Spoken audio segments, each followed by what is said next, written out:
घमंड।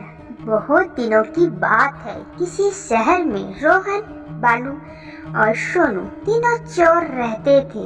तीनों को थोड़ा थोड़ा विद्या का ज्ञान था।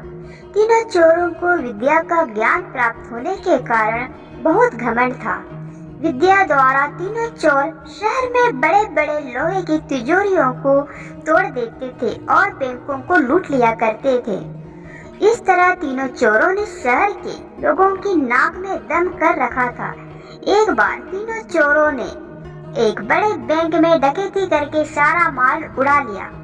तब पुलिस को खबर हुई तो तीनों चोरों को पकड़ने के लिए तलाश करने लगी, मगर तीनों चोरों पास के ही एक घने जंगल में भाग गए। तीनों चोरों ने देखा कि जंगल में बहुत सी हड्डियां बिखरी पड़ी हैं। रोहन ने अनुमान लगाकर कहा कि ये तो किसी शेर की हड्डियां हैं। मैं चाहूँ तो सभी हड्डियों को अपनी विद्या के ज्ञान द्वारा जोड़ सकता हूँ।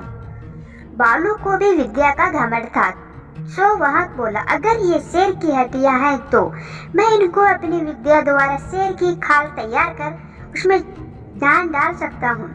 रमन और गीसा की बात सुनकर सोनू का भी घमंड उमड़ पड़ा और उसने कहा, तुम दोनों इतना काम कर सकते हो तो मैं भी अपनी विद्या द्वारा इसमें प्राण डाल सकता हूँ।